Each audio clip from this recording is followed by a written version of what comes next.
Selamat pagi Pak Mendeva. Selamat pagi Bu Tria. Bagaimana kabar Bapak pagi ini? Sehat Bu, kabar baik. Oh gitu ya. Ya, Nah, begini Pak Mendeva. ya silakan. Sesuai dengan kesepakatan kita minggu yang lalu bahwa beberapa hari ke depan ini kita akan melaksanakan supervisi di kelas. Tetapi sebelum saya dulu melaksanakan supervisi itu, saya mau mengadakan observasi. Di mana tujuannya dulu supervisi itu untuk meningkatkan kompetensi kita sebagai seorang guru. Dalam hal ini kita sebagai seorang pendidik. Jadi tujuan daripada observasi ini untuk memudahkan kita nanti itu di dalam melakukan supervisi. Dalam hal ini mungkin saya akan mengajukan beberapa pertanyaan kepada Bapak sehubungan dengan pelaksanaan supervisi tersebut nanti. Itu pun kalau Bapak bersedia. Tentu saya bersedia Bu, dengan baiklah. senang hati.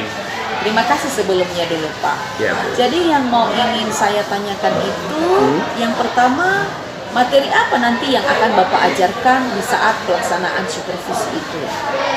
Materi yang akan saya sampaikan itu tentang trigonometri. Trigonometri ini ada 3 sudut, yaitu aturan sinus, aturan kosinus, dan aturan tangen. Itu Bu.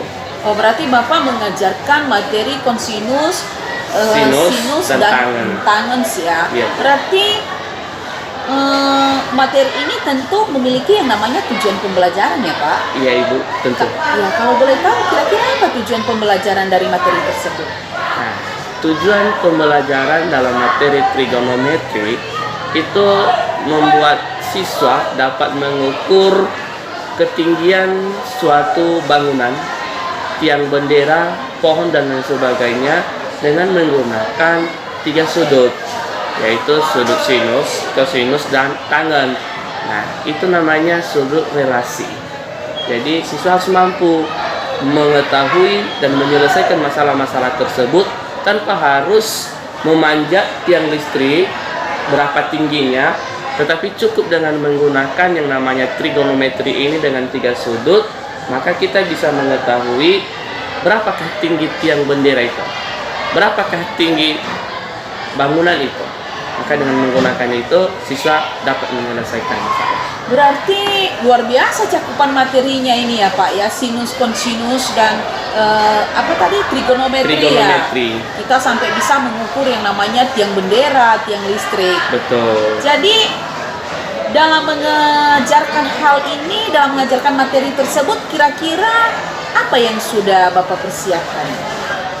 Yang sudah saya siapkan dalam pembelajaran materi ini, itu saya sudah siapkan mengenai perangkat pembelajaran Bu. Nah, di dalam perangkat pembelajaran ini ada beberapa bagian yang tentunya ada RPP, ada silabus, ada prota, prosem, dan lain sebagainya. Nah, tentu juga selain itu, saya sudah menyiapkan mengenai LKPD. Tujuannya apa? Untuk menguji kemampuan anak-anak tersebut dalam pembelajaran trigonometri. Oh, begitu ya Pak ya.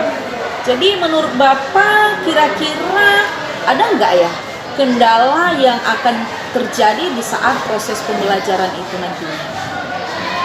Kalau soal kendala, tentu ada dan sudah pasti ada Bu. Iya ya. Di dalam pembelajaran kita, khususnya di dalam pembelajaran saya untuk menyampaikan materi ini,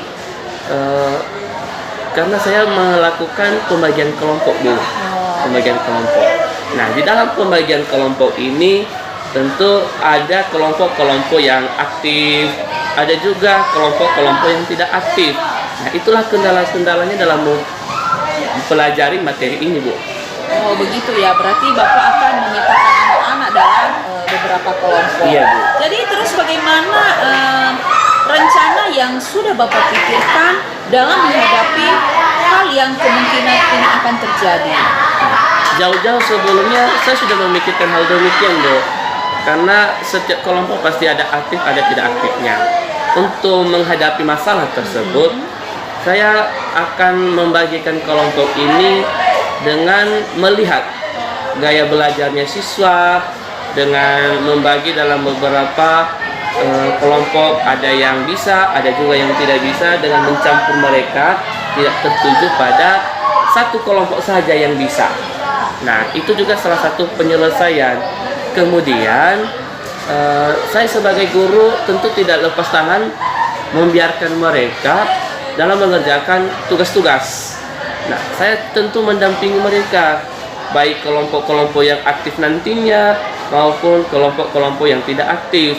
Harus saya berikan perhatian penuh dan bisa melakukan yang terbaik untuk mereka. Dan bahkan juga semampu saya membuat mereka di dalam kelompok itu nyaman dan bisa melaksanakan dan mengerjakan tugas itu dengan senang hati. Wow, sangat luar biasa sekali ya apa yang sudah Bapak pikirkan dan Bapak rencanakan untuk menghadapi kendala-kendala yang mungkin akan terjadi. Ya, semoga berhasil di dalam menerapkannya ya Pak. Ini semacam pembelajaran yang berdiferensiasi, yang menciptakan suasana yang menyenangkan, yang berpihak pada murid. Baiklah Pak Mindeva, terima kasih atas bincang-bincang kita pagi ini dan juga waktunya. Selamat bertemu kembali nantinya pada saat pelaksanaan observasi di kelas, dan semoga apa yang Bapak rencanakan dapat terwujud dengan baik. Iya itu. Tapi sebelum itu dulu saya mau tanyakan, Ya. bagaimana perasaan Bapak setelah kita ngobrol-ngobrol seperti ini seputar dengan pelaksanaan supervisi dimaksud ya? Mengenai perasaan ya Bu ya. Iya. Baik, sebelumnya dulu mendengar kata supervisi ini, saya sebagai guru merasa takut. Kenapa takut? Karena saya mengajar di dalam kelas, maka tiba-tiba ada yang supervisi. Dengan adanya kata tiba-tiba, maka saya tidak ada persiapan karena mendadak, sehingga saya mengajarkannya bisa dikatakan asal-asalan lah Bu ya. Nah, setelah kita berbicara tentang supervisi ke depan ini, tentu saya tidak merasa takut lagi. Justru saya senang, saya bahagia dan bisa menerima keadaan ini nantinya. Kenapa? Karena sebelumnya Ibu sudah mengingatkan saya, Ibu sudah mempersiapkan saya, dan saya juga benar-benar mempersiapkan diri tentang bagaimana penyampaian materi dan apa yang seharusnya saya lakukan nanti di dalam kelas, baik dalam pembagian kelompok, bahkan nanti membuat suasana kelas itu bisa menyenangkan dan bisa nyaman. Kira-kira begitu Bu. Oh gitu ya Pak, berarti dengan saya sudah duluan melakukan observasi sebelum pelaksanaan supervisi di kelas, Bapak sudah ada persiapan seperti itu.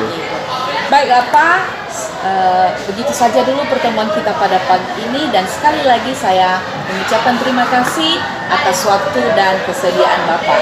Iya Ibu, sama-sama. Ya Allah.